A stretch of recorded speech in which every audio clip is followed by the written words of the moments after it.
অভি ছুটিকে মৃত্যুর মুখ থেকে উদ্ধার করলে ছুটির জ্ঞান ফিরলে ছুটি অভিকে বলে দেয় তার সঙ্গে এমনটা কারা করেছে।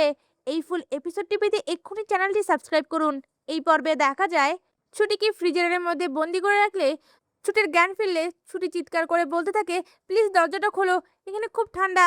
আর সেই ঠান্ডা সহ্য করতে না পেরে ছুটি আবারও জ্ঞান হারায়। আর এদিকে ফ্রিজারের বাইরে থেকে ঝুমকি ছুটির চিৎকার শুনে অনেক খুশি হয়ে যায় আর বলতে থাকে, আজ থেকে এই ছুটির ঝামেলা শেষ, আমার পথের কাঁটা উপড়ে গেল। এখন থেকে আমি অভিকে পাবো, অভি শুধু আমার, আমার যা চাই আমি ছিনিয়ে নেই। ছুটি আমার পথে বাধা হয়ে দাঁড়িয়েছিল, তাই ছুটিকে আমি শেষ করে দিলাম। আর এই সকল কথা সেই ফ্রিজারের ভেতর থেকে ছুটি শুনতে পায় আর বুঝতে পেরে যায় এই সকল কাজ তার সঙ্গে কারা করেছে। এরপর দেখা যায় ঝুমকি সহ সকলেই সেখান থেকে চলে যায়। আর অন্যদিকে অভি ইন্দ্রর সাহায্য নিয়ে লোকেশন ট্র্যাক করতে করতে সেই ফ্রিজারের কাছে চলে আসে আর চিৎকার করে ছুটিকে ডাকতে থাকে। এদিকে ছুটিও অভির চিৎকার শুনতে পায় আর সঙ্গে সঙ্গে উকিল স্যার বলে চিৎকার করে জ্ঞান হারিয়ে ফেলে।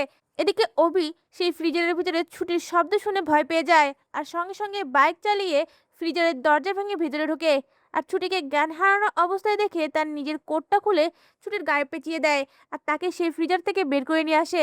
এরপর দেখা যায় এক পর্যায়ে ছুটির জ্ঞান ফিরে এলে ছুটিকে প্রশ্ন করে বলতে থাকে, কে করেছে তোমার সঙ্গে, তাদেরকে আমি ছাড়বো না।